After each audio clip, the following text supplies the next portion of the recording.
Well, thank you very much, Annie. Thank you, everyone, for taking your time to be with us this evening. I know that all of you have very busy schedule, and it's a great pleasure for me being here with my family.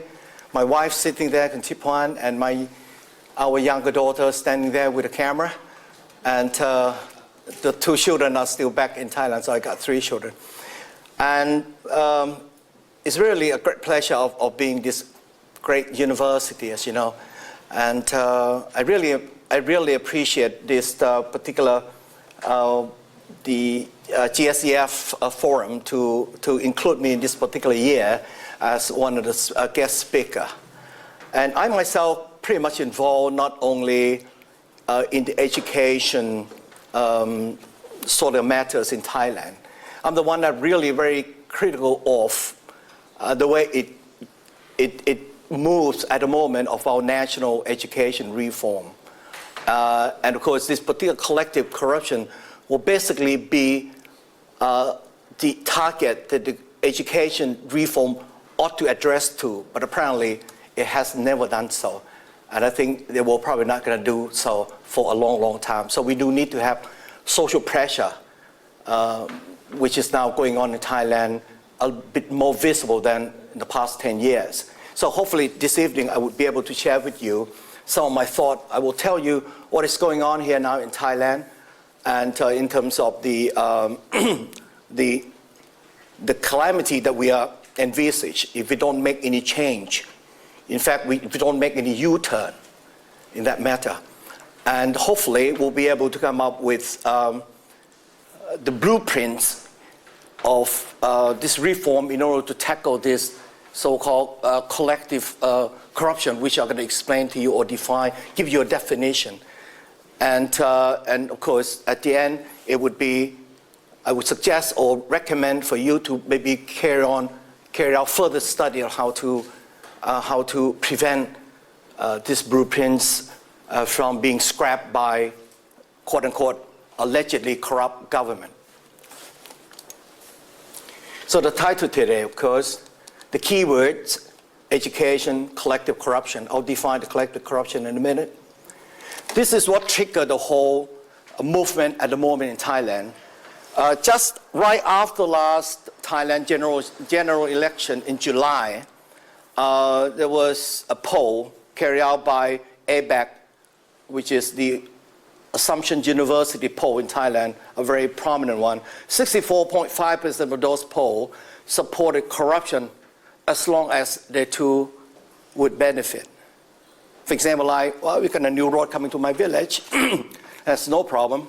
If I got a new, beautiful, very convenient airport, no problem. This is what we call collective corruption.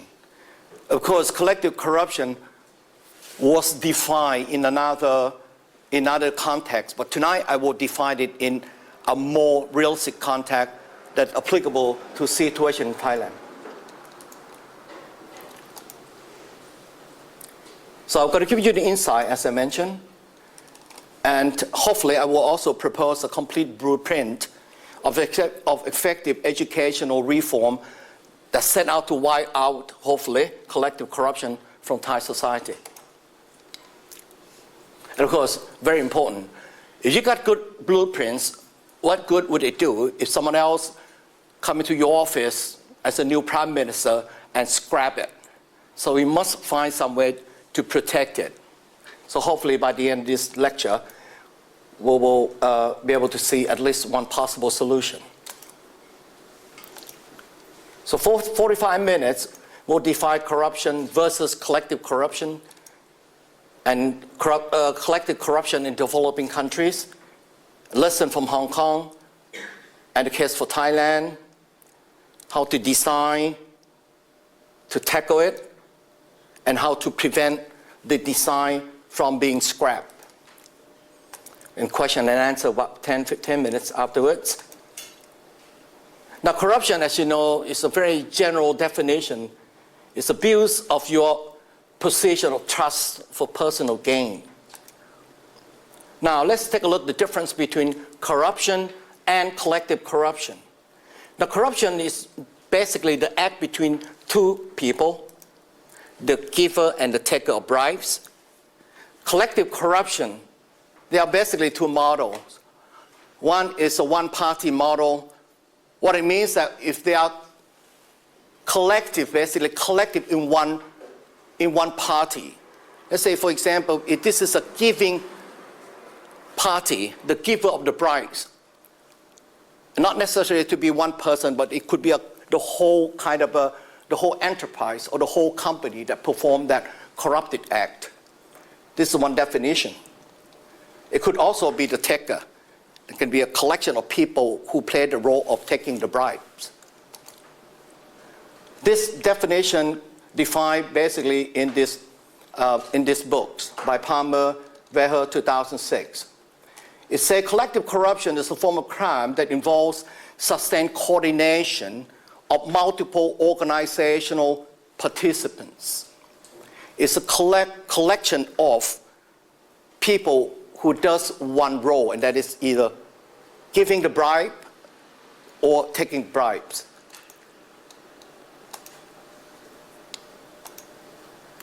Now, I'd like to introduce another definition of collective corruption.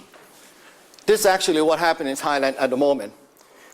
I look at it as a three-party model, and it has the giver of bribes, the taker of bribes, and also onlooker, spectator, collectively benefit from this particular act.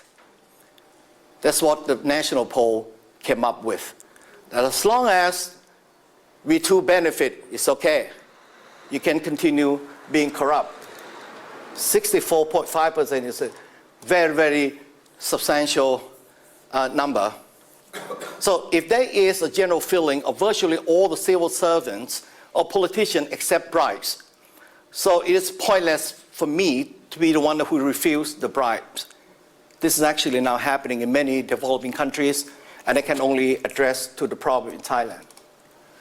Worse is that the silent majority of normal citizens who know of the corruption and who endorse it with the hope that they too will benefit from it.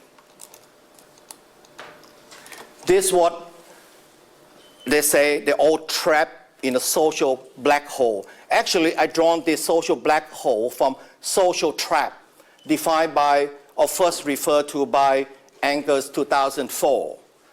It's a notion, that's what they refer to as a social trap. But I think our situation in this collective corruption in such a large scale in Thailand, I think trap is too light. Because trap you can get out. And sometimes by accident you can get out of the trap. No, this is actually a black hole. So if I may, I call it social black hole. Virtually everyone is being sucked into that deep hole. As I say, trap is very easy to get out of it. Now, theoretically, corruption can be dealt with by any effective legal system. But in reality, in most developing countries, as you know, including, of course, Thailand, corruption at the top actually destroys the integrity of the law enforcement system. If you haven't seen one, I think you should arrange your holiday to one of those countries. Unfortunately, fighting and curbing collective corruption is actually a losing battle in most developing countries. And this, I think, can be attributed to the lack of loyalty to the country. Patriotism, I think that's what we don't have. I'm going to say we don't have, I mean the majority, or at least it appears that we really don't have that. But if you ask each individual, everybody would say, I love my country. I love my country. Easy said than done, I suppose. Now, why? Because the economic hardship, especially those people in the rural areas, the vast majority of voters at grassroots, they really are suffering financially. So for them to sell their vote, I mean, it's just very natural. Lack of understanding of social responsibility. I don't think they understand that. because they themselves are struggling. So how could they really think of the community or the society at large? More likely, both. Long way to end the vicious circle. I'm going to define that in a moment. The wait for any good social change will virtually last forever if the corrupt, cash-rich government could manage to do the following. First, to suppress the social reform by keeping the vast majority uneducated at the grassroots level, content or happy through their populist policy. To buy off core leaders of the protester. As you know, that when it gets to a point where many people are very unhappy, good people could come on the street to protest against the corruption in the government. And of course, there will be some core members, some leaders that the government can identify very easily, very quickly, and of course they negotiate and buy them off with some significant sum. And of course, to be safe, the cash-rich, corrupt government ought to share the cash with the military top brass. If you are the government that are smart, intelligent, capable of doing these three, you in there almost forever. But of course, the human greed will cause the government or the corrupt government to make a mistake. Now, before I go to that, to Thailand, I'd like to bring a lesson from Hong Kong.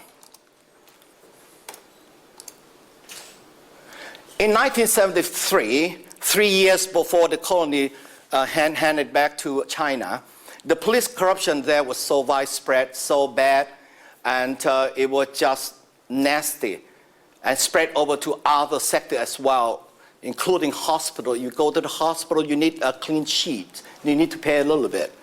If you need to get the maid, the cleaning maid, to pay attention in front of your office, then the other office you pay a little bit. So virtually everything was basically corrupt. So in 1973, I think they called the last straw, broke the camel's back, was the police chief himself, a Brit, by the name of Peter Godbear. I call him Godbear. He was convicted, but somehow through his colleagues in the police force, he escaped. And so a lot of people came on the street, and that is really what they call a social upheaval, a social turmoil.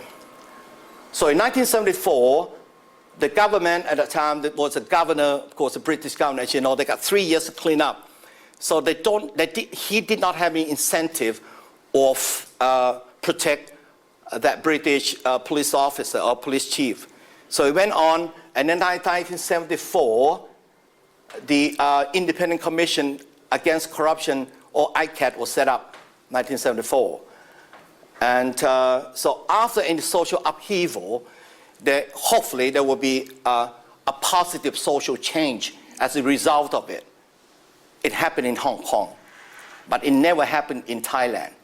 And I don't think it will ever happen in Thailand or most developing countries for the reason I'm just about to give you.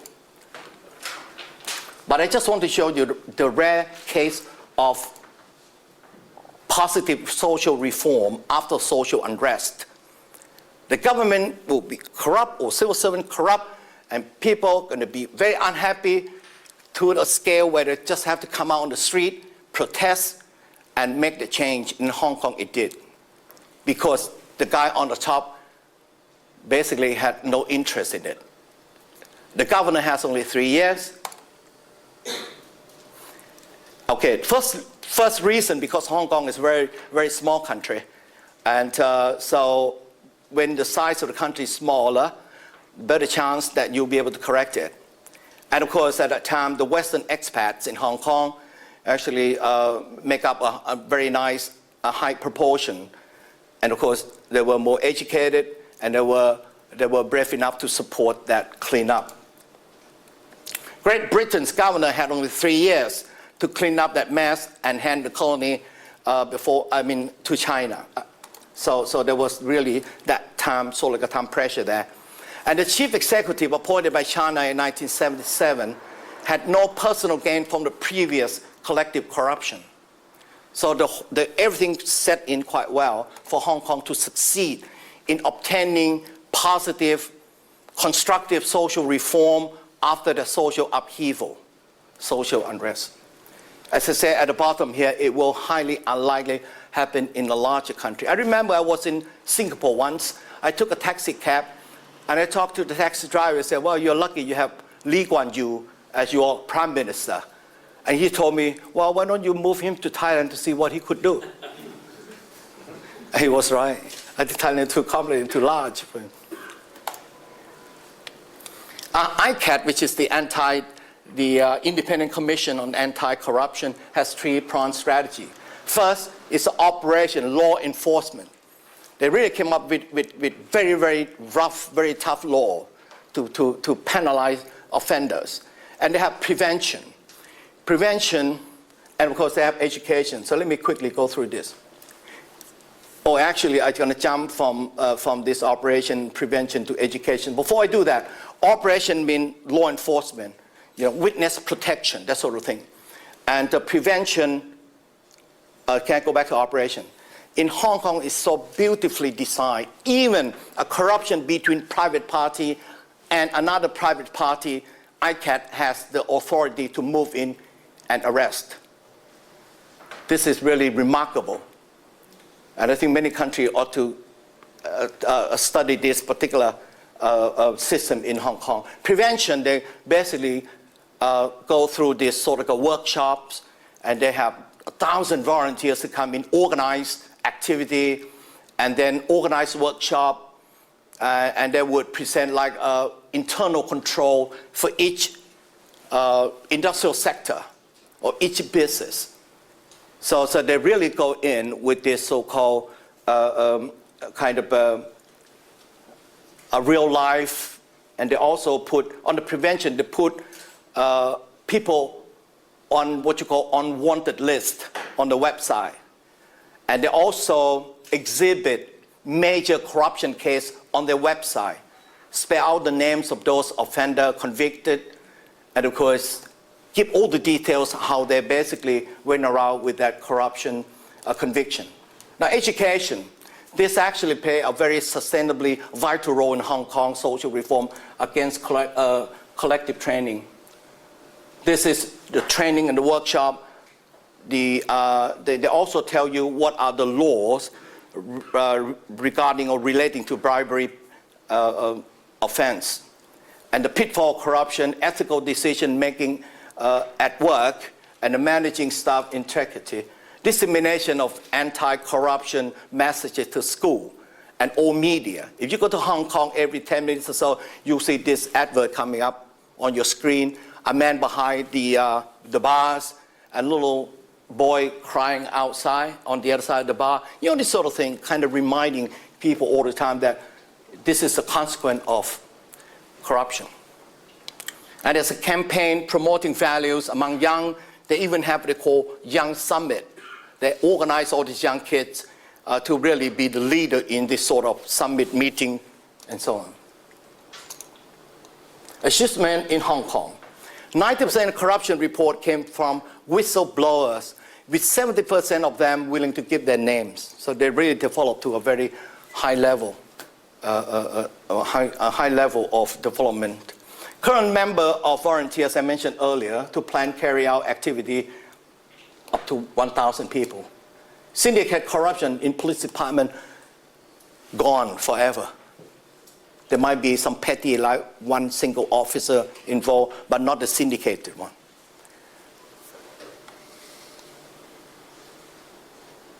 This is a very, very special, rare case. Trapped in a social black hole, a case of Thailand. This I'm going to get into the inside of my country. Collective corruption is so widespread. A recent survey, as I mentioned in my first slide or two, on the second one, 64% of Thai openly support corruption. And that particular poll, I got all the details. It was actually distributed over 17 provinces. And 2,555 people were asked that question. And it was really very officially done it very, very correctly as well. So this is the website if you would like to see how credible this particular polling body is. Thai people are evidently trapped in a social black hole. This is really, really kill me. 64.5% is the total average from 18 years old to 60. But if you look at young as 18 to 29, the statistic went higher to 71.5%. This indicates the decay of our society in Thailand. Among the young, they look at the corrupt government official as some sort of idols, some sort of hero of some sort. And this allegedly corrupt governments or politicians mainly, they really do it wide open. And they don't even mind letting all the young kids and young children, you know, to know what they have done, but yet, you know, they cut out of it. And to the children, they are basically the hero of some sort. So this is really bad. How to get out of the social black hole? What option we have in Thailand? Is there any option at all? If we look back 79 years of our so-called democracy, still very, very infant stage of democracy, even today after 79 years. Have we ever seen any real option without really making damage to our country? The answer, of course, is no. I should say any way out, but I just say no way out. Each of many major military coup has been justified by the notion of, I'm going to go in to clean up this corrupt government official, or I'm going to clean up these corrupt politicians. But yet, each period of social unrest followed by such military coup has virtually ended up with resurrection or even creation of even more corrupt politicians. This is very sad. This phenomenon can only be described as vicious circle. It's a very household word in Thailand. We say it, but I'm not sure whether we actually mean it. The option for Thailand. For many reasons cited above, there are no option for Thailand other than through education reform. That's why education is so important to tackle this corruption, the collective corruption in Thailand, which will inevitably rid the country of corruption of all types. This is a very flowering statement, isn't it? Anybody can say that. But there are ways to go around it and do it. Education reform must be a thorough process in which quality of education in all aspects is improved, both academically and morally. So I will emphasize the moral education from this slide onward. We just leave the technical, all this technical knowledge, because you need to have the technical knowledge to catch up with the world. But here, we assume that we have that part adequately provided. What we don't have is the moral education in our reform. Most developing countries, notably Thailand, has failed to focus on their education reform. So this presentation will focus on this moral education. Well, an allegedly corrupt government, I could have said corrupt government, just say allegedly corrupt government, because sometimes, or most of the time, they could not get any evidence to prosecute them, that's why. But they are corrupt, but we call them allegedly corrupt government. Would they have any desire to promote this sort of reform, which will improve the social skills and the moral virtues? Of course not. Why? Why not? Why would they want to do that? Why they have to bother with effective education reform, which will improve the young generation loyalty to the country? That's what we don't quite have. And that could topple the corrupt regime in a later date. So how are we going to go around that problem then. Education reform has been neglected throughout the whole history of 79 years of democracy, so-called. Apart from the real fear of the effective education reform I mentioned earlier, this corrupt politician in Thailand always cite this reason for not giving priority to the importance of education reform on the campaign platform. They never mention about education platform, a policy on that platform, even this last July. And I was invited by this national TV to appear between the incumbent Minister of Education and the Shadow Minister of Education. These are the two biggest parties. And they showed me the policy that they've been basically campaigning during that particular month. And the moderator asked me, Dr. Virachai, you agree with this education policy? They want to grill me, I think. Of course, they say yes. And then I say no. Yes, because I think short-term policy still needed to help those who really badly, in the financial situation. But yet, you need to pay attention to the long-term project or policies as well. Okay, this is the first question they always say, and the first answer, or the reason. Majority of voters are financially disadvantaged and less educated and not interested in any long-term projects. They need the project, the policy that will benefit them today, not 10 years from now. The preference by voters of short-term projects suit the politicians perfectly well, for they are well aware that the cabinet reshuffle and the parliamentary dissolution, as far as they are concerned, are much too frequent.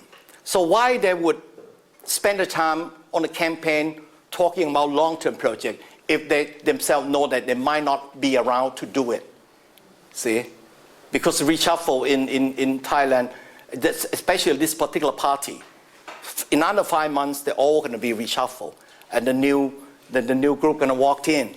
And this current one, who are considered as an interim cabinet, will walk away. They already have this agreement. And the parliamentary dissolution definitely also is very, very frequent. Secondly, this is the second reason. Politicians realize that if they lose the next election, the new government will replace their good initiative. The better initiative they are, the faster they will be replaced or scrapped by the new party who walk into the office. How could they maintain or continue the good initiative started by the political adversary? No, they can't. By doing so, you actually say, oh, you are very good, you're actually excellent. No, they have to scrap it by saying that those are nonsense, those are not good. Here, this is the new set of my initiative. So these are the two reasons why politicians just never have any incentive, have any good reason to focus on long-term projects like the education reform. So if we sit around, we're not going to see it, see? So that's what I say, only miracles can overcome this neglect. Tonight I can introduce 3 miracles. Well, when I say miracle, people say, oh, how can we do it? Yes, I'm going to show you the way to do it. And I hope that I have a number of students from Thailand. One day they're also going to be in the cabinet, and hopefully they still remember our discussion this evening. No, we're going to do it faster than that. Not 1, not 2 miracles, but actually 3 are needed.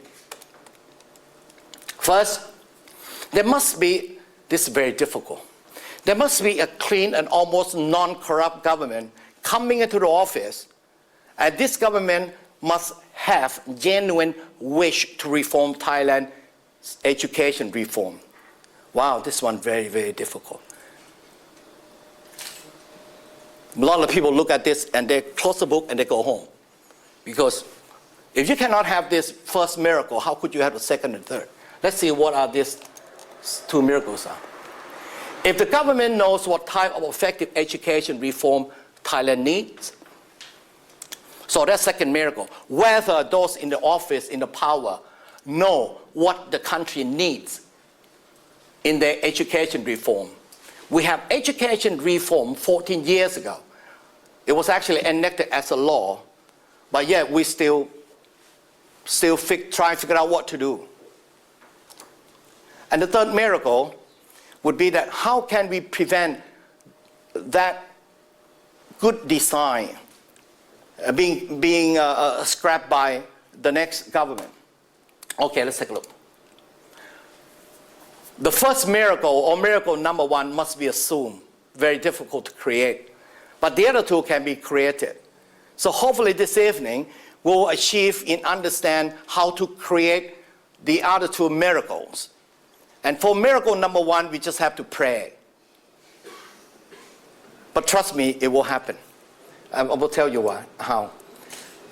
The come about of the first miracle, the genuine wish to reform, must be assumed for now, for us to finish our discussion this evening, because we cannot create it. I think I can give you a little hint here that maybe we could, but you may not like it, especially you coming from the West. You don't like military coup, ever. I don't like it either. Because in the past, the military coup in Thailand walked in, cleaned up, and they recreate another corrupt cabinet. That's why I don't like it. But with God helps, if we have that kind of clean and decisive government, or whoever, the leader, whether uniform or ununiform, to come in and really have the genuine wish to create, for us to go on with the other two miracles. I'll come back to that. The second miracle, effective blueprints of the education reform. This can be created. And the third miracle, how to prevent from being scrapped. That also can be created. We're going to create these two tonight. Miracle number two, we skip number one for now. I mentioned a little bit about the undesirable form of having clean government to come in. Actually, last military coup was almost the God-sent government, but they just couldn't figure out the miracle number two and number three.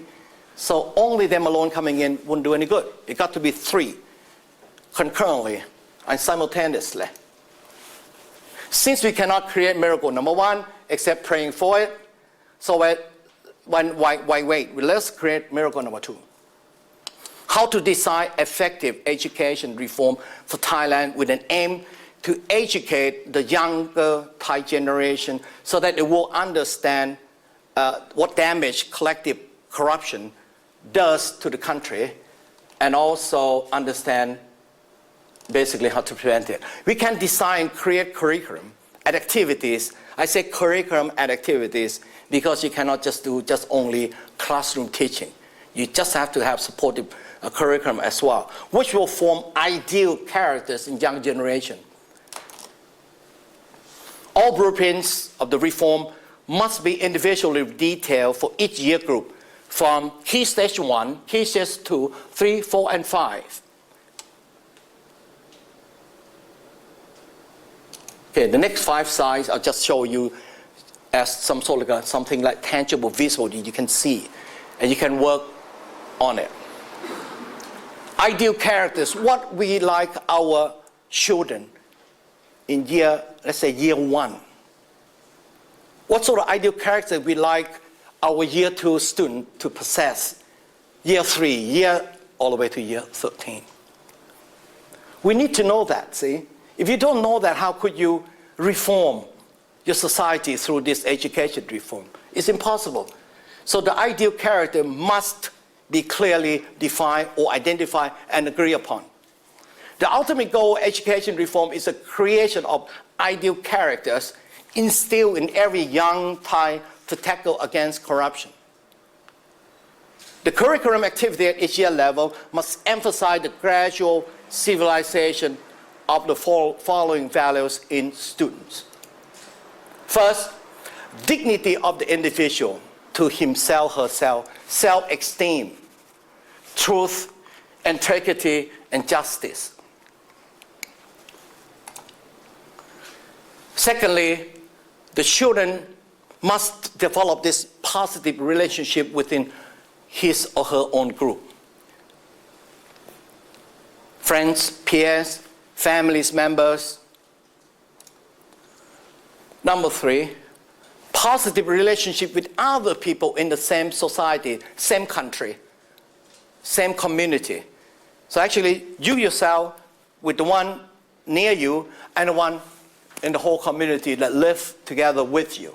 This sort of thing must be instilled in our young generation from year 1 all the way to year 13 and beyond. And number 4, very important, and most of the following countries, vast majority of people do not possess, and that is national pride, the patriotism, the loyalty to community. So the lack of loyalty actually is the cause of corruption. So this is very, very important. The catalog of ideal characters. Let me repeat again because it's relatively important. Let's give you some example like key stage 1 and 2, all the way up to, let's say, year 1 to year 6. Students at each level must be taught and trained how to develop 4 groups of desirable ideal characters. It's sort of like repeat what I just showed to you, but it's so important. I need to do it maybe with different kind of examples at the back of each of them. The methods belonging to oneself, truthfulness. We need to teach our children to be truthful, sincere, self-respect, dignity, self-advancement, discipline, thrift. In blue, I'll tell you a little bit later. As a Regent school belong to one of the association called Round Square. And we have about 80 schools around the world, and we limit to like 10 or 12 schools in each continent. King Constantine of Greece is the president. Prince Andrew of British royal family here, sitting on the board. And we are actually doing nothing about this technical knowledge up here. We focus on building good heart in our students. And we have what we call 6 pillars. And one of them with the letter A. I'll come back to that. That's why I put in here adventure, courage. Our children ought to have a courage to stand up and say, no, I don't believe in that. Stealing, no good. I don't believe in that by not being punctual, whatever. So this sort of thing needs to develop as the children are very, very, very young. No matter concerning family, friends, and colleagues, family spirit, respect for siblings, parents, relatives, teachers, classmates, close neighbor, we call service. You help those surrounding you who are less fortunate or weaker, slower, who need your help. We call this service. So we got an A here, we got an S here. Again, continue. On group 3, matter concerning other, politeness, warm personal relation, friendships, healthy respect for the other sex or gender, the willingness to show humble readiness to learn from other. We call democracy in our Round Square teaching of 6 pillars, as well as the leadership. You lead by setting up good example to your friends, to people around you in the community. Then they know that you are a person they will look after. Matter concern other, we have the politeness, friendship, healthy respect. Matter concerning society, the country and the world. Self-reliance, respect of law, this is something that we don't quite have it in Thailand, law-abiding citizen. Because any offenses, when you get to the police, you can always bite it. See, that's a problem. Not only in Thailand, I know that most developing countries. This is a major obstacle that we need to tackle. Social solidarity, justice, love for the environment, because they belong to everybody in the society. We call environmental awareness. That's an E. An appreciation of foreign culture. Patriotism should be required as a prerequisite for international understanding. And we have in blue the internationalism. The round square 6 pillar, if you take the first alphabet of each of those 6 principle or moral virtue, you'll get a word called ideals. Those who really want to research further, you go to this particular website. It's a fantastic organization. You could actually go in, you could actually take the whole curriculum, activities that are provided to the members of the association and put into school, put it to work. All the schools belong to this association must commit to produce well-rounded leaders. Not just a leader with technical, intellectual up here, technical knowledge, but also with good hearts here. We call holistic education, you have heard, and we call balanced education. Special emphasis for older, key stage 3 to 5. Ethics is a key word. You just have to focus when you teach the adolescents or the teenagers. So it will become instinctively natural in each individual. And that's very important. And then I have to admire that in the West, you do have a much higher level of ethics among your citizens. But back there, we badly need this. I'm sorry. Okay. So the study of ethics of these age groups discuss how to live, how to behave as a human being during this period of adolescence, teenage. The relationship between ethics and society, this is very important.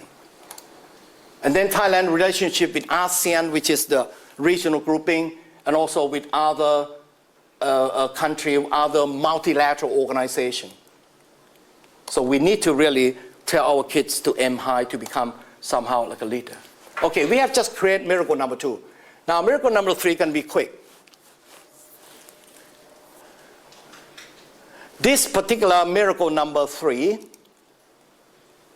called, once this blueprint are implemented, there will be much more natural cohesiveness among Thai people. They will foster the national pride through a set of moral values which are currently non-existent among most Thai people. I say most, there still are some, but minority. Miracle number 3, how to prevent it from being scrapped by the next government. Yes, we could create this one too. That is to protect miracle 2. Let's find a way to do it. How to prevent it? In any reform, it could be social reform or governmental reform, whatever, education reform. There should be 2 distinctive bodies, not necessarily government, so it should be a distinctive body. One to design, work out the blueprints, and the other one to implement. If you don't separate these 2 and let the government do both, then the consequence is very, very clear that the new government will come in and scrap your initiative, especially the good ones. So in Thailand, this is a mistake. The government, ruling government, carry both function, design, and implement. This is why they have failed. Because no new government like to continue your good initiative. Here we go. We're coming toward the end of it now. The design must be carried out by National Committee on Education Reform. This committee must be created, sorry for the typo, must be created by the Constitution. This particular committee must stay above any government. So whatever they produce, then it's going to come directly from the mandate of Constitution, not the mandate of the ruling government. So therefore, the next government who comes in, we don't have to worry about, wow, if we keep them that way, the credit going to go to our adversary. So they don't have to worry about that, see? And they don't have any reason to scrap it. So the consequent government does not have any reason to topple it down because it's actually mandated from the Constitution.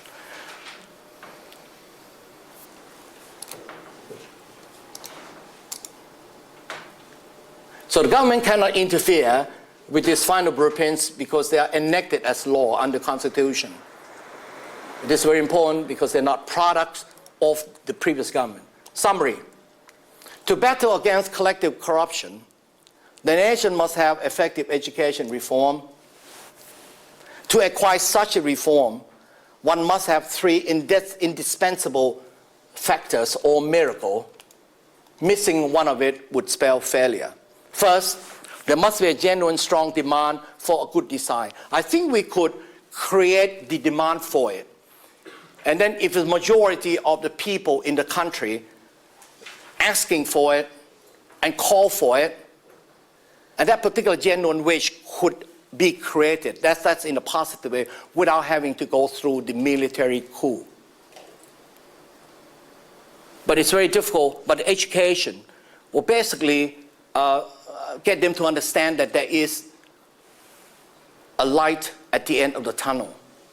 Because at the moment, they're sort of like giving up, they're sort of like becoming hopeless. So this is very important that we need, in Thailand, at the moment, we have what they call anti-corruption network. It just actually formed a couple of months ago. And there was a national TV debate, not debate, a panel discussion, 4 of them. I was one of them. The director of anti-corruption committee was actually sitting on there, and the leader of Muslim religion from Thailand also chaired the panel. So actually we are now creating that sort of civic movement to call for a good design. But whether it's going to come positively without having to rely on military coup. Okay, secondly, first, of course, a genuine, strong demand of good design. Secondly, there should be a truly well-designed education reform, hopefully based on the moral education part that I presented to you earlier, with the hope that those moral questions of moral education will actually teach our young students to understand right from wrong. Because at the moment, they look at a corrupt government official as a hero of some sort, which is quite bad. And thirdly, we must create this under the Constitution. I'm not sure he can read. This boy just graduated, and he basically ran off and said, "Goodbye, folks. I'm off to be a politician." The father said, "Oh, my son, he could have chosen to be a car salesman or a pimp." Wow, that's strong. Or a Wall Street banker or a rent boy. But this, oh my God.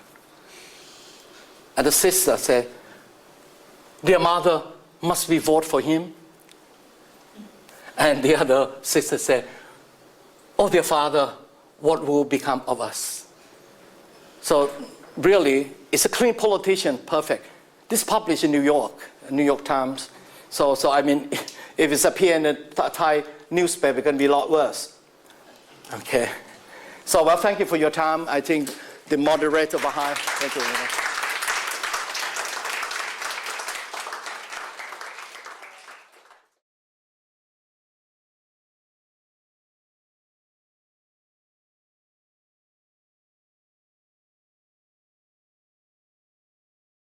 To answer your first question first, I do have the website of the poll, which is the ABAC poll. And I did actually have a communication correspondence with Dr. Nopadon, who actually ran this particular polling body. And also I talked to Kun Panupong, who is the manager of this project, just before my departure from Thailand. And I asked very, very critically, said whether they answer with sarcasm, sarcastically answer it. He said, no, actually, the question put to them very clear and explained to them very, very clear that basically from what you think, the corruption is going on at the moment in Thailand, and whether you endorse it or you protest it, that's the first question. Those who say, I will go against it, of course, I mean, clearly going to be very, very small minority on that particular poll. And surprisingly, that poll was taken on 17th of July. And the general election was on 3rd of July. So it's only 2 weeks after the result of the election was known, but the cabinet was not sworn in yet. So people were skeptical, many, that going to be a very corrupt government. So that's why the poll went out. But yet, maybe you're right, maybe from desperation, maybe from hopelessness, and they just say, well, might as well just say yes. But again, I mean, that's tell you a lot about the lack of social responsibility as a member of the society, that you condone to that kind of behavior. So that means Thai people at large, especially young, from 18 to 29 years old, 71.2% say, yes, go ahead, as long as I benefit as well. So that's really bad. It's a very clear indication that we are actually looking at corruption as something society could accept.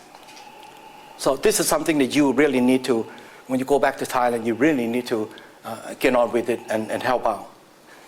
And the second question about the movement initiated by the Thai Chamber of Commerce? Yes, this is actually the first ever. Now, Kun Dusit Nontanantakon just passed away. He was actually a professional in his life, so he doesn't have any, what you call, doesn't have any guilty or what you call past, because he was working for Sam Cement for the rest of his life. So he came out and he could really take that torch. Because if you let other members of Chamber of Commerce, I'm sure that anyone in business in Thailand, once or twice or even maybe 100 times they pay in order to get business done. Not pay because, pay just to survive actually. Because you don't pay, you don't survive. That bad. So with this initiative, I think it's a very, very, what you call, good indication of that we are going to fight against it. Definitely it's not a solution. It's the beginning of what we could call a solution at the end.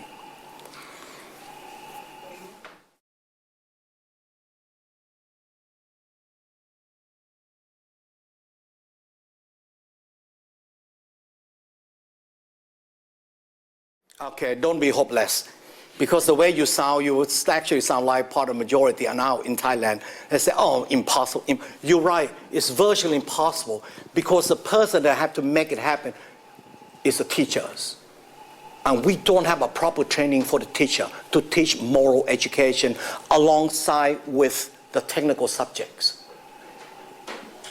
And some of the teachers might walk in and say, how come you didn't show up this Saturday, last Saturday at my house? You're supposed to come for special tutoring, coaching, because Thai teachers do earn income from teaching on Saturday and Sunday and on the weekends. Sometimes they keep some of the good material for that group of people who pay them extra. This is corruption. Okay? Sometimes they say, oh, how come your mom said they're going to pick up some Amway product? How come she didn't show up? I thought your father was going to buy the insurance policy for me, but he hasn't called me. These are the type of teachers that we have in Thailand. Terrible. That's why you need to go back and help cleaning up. Quality of teachers is a vital part of the education reform. So I still have only 45 minutes and only 10. And so I cannot cover all, but if you got a couple of days, we can do a separate session. Especially I got a very good one on teacher training. For example, I have time. You're going to sort like on the same question or different? Similar. Similar. Well, let me continue. I think teacher training is an issue in Thailand, and it's an uphill battle. But whether we have the way to do it, we must come up with a so-called blueprints, not only to teach children, but to teach the teacher how to teach a moral education to our children. It's an uphill battle. We still have a lot of challenges. But what we're doing here is that to tell the society, tell the public that our politicians, especially the ruling government who has all the authority to make change, they totally ignored it, see? We're going to be like this for hundreds of years if we don't make a move now. But we need to know what we're going to do. we need to see that light in the end of that tunnel. We need to know the blueprints, not only to teach the kids, but also to train the teachers. We actually should also create the new breed of teachers, just like PGCE system here, PGCE system. Well, students in Thailand, when they want to be teacher, they go to undergraduate, they do just education. They don't even have enough technical knowledge of the subject they want to teach. So they actually do need to have at least a bachelor degree for that subject. For example, you like mathematics, go with bachelor degree mathematics. After you finish your bachelor degree, then you think you really want to be a teacher? Then of course, you then get proper training through PGCE, become NQT and then QTS in that order. Again, that is the teacher training system available here in the West. But we could also duplicate that to train our teacher. So, and of course, compensation is key. You cannot just live by making that much to teach 50 kids in the class. You actually have to do all activity. How could you do it? Because you have a second job waiting at home or outside the fence, school fence. So it is not easy, but we must know how to do it. We must have the blueprints how to do it. If we ignore or neglect, trying not to identify this sort of so-called the blueprints or the roadmap, then I think we are not doing enough for our country. I think that is very, very strong message that everybody, young students, young people like your good self, we need to really be able to understand what the good system is and how to implement that good system and how to prevent that good system being scrapped. And then we're looking for a civic movement in such a way that it will basically put pressure on the government and change the law, create the National Commission on Education Reform under Constitution.